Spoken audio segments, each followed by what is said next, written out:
Hello students, myself Dr. Aarti Malik and welcome you to the Swami Vivekananda institute. देखिए हम जो है कोशिश कर रहे हैं कि केमिस्ट्री अगर आपकी वीक है तो उसको स्ट्रॉन्ग कैसे किया जाए। तो हम अपनी तरफ से पूरी कोशिश कर रहे हैं कि आपके लिए कुछ इन्फॉर्मेटिव वीडियोस, इन्फॉर्मेटिव कॉन्सेप्ट्स लेकर आया जाए और वो भी ऐसे फटाफट टू द पॉइंट कि बहुत ज़्यादा आपका टाइम वेस्ट ना हो। तो उसी के उसमें ये एक सीरीज़ है, बहुत छोटा सा टॉपिक होगा, टॉपिक नहीं कह सकते, actually it is a question जो ज़्यादातर स्टूडेंट्स के दिमाग में आएगा और आना चाहिए। अगर आप केमिस्ट्री पढ़ रहे हैं तो ये क्वेश्चन आपके दिमाग में आना चाहिए। अगर नहीं आ रहे हैं क्वेश्चन, दैट मीन्स आप उसको केमिस्ट्री को अच्छे से पढ़ नहीं रहे हैं। क्वेश्चन ये होना चाहिए आपका कि ओवरलैपिंग आपने पढ़ी होगी, ऑर्बिटल्स की ओवरलैपिंग से बॉन्ड बनते हैं।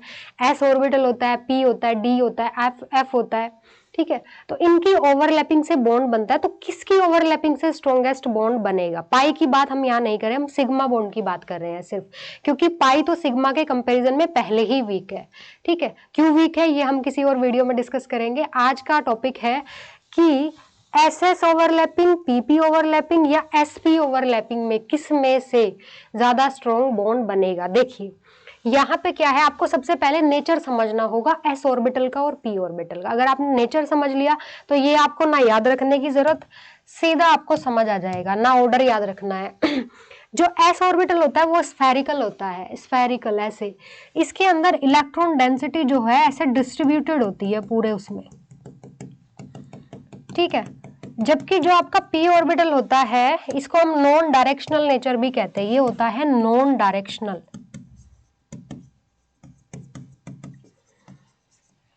और पी ऑर्बिटल जो होता है उसमें इलेक्ट्रॉन डेंसिटी एक पर्टिकुलर एरिया में डिस्ट्रीब्यूटेड है, सब जगह नहीं फैली हुई है, एक पर्टिकुलर एरिया में डिस्ट्रीब्यूटेड है। तो ऑब्वियसली इसके अंदर इलेक्ट्रॉन डेंसिटी ज्यादा होगी।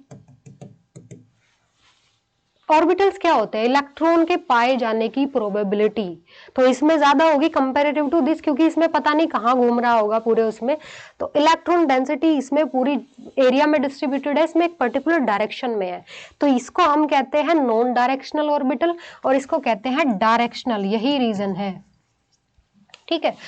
तो इसकी वजह से जो पी ऑर्बिटल जब ओवरलैपिंग करेगा तो ओवरलैपिंग स्ट्रॉन्ग होगी बहुत ज्यादा। पीपी की ओवरलैपिंग ऐसे होती है, दो तरीके की पीपी ओवरलैप करता है। एक हेडवाइज, अगर मैं इसको पी ऑर्बिटल ये मैं बनाऊं,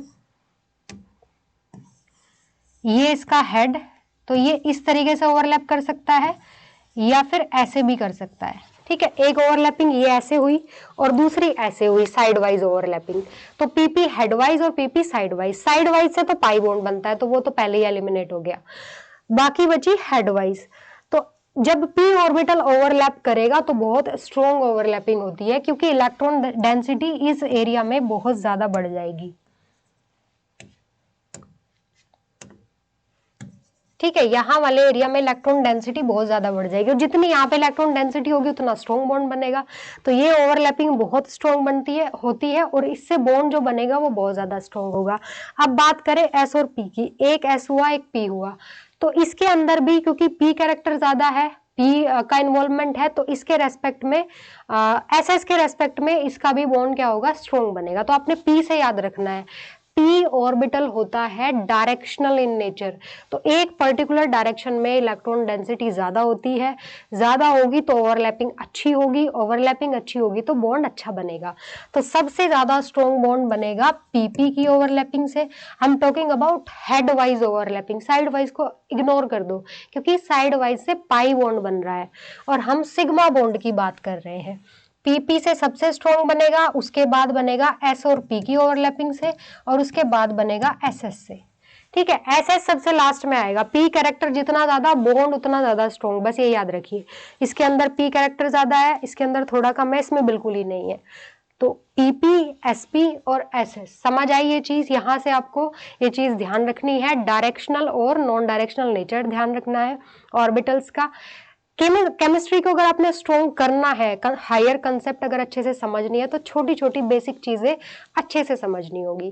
thank you so much for watching us. ऐसे ही किसी दूसरे शॉर्ट टॉपिक में आपसे मिलते हैं।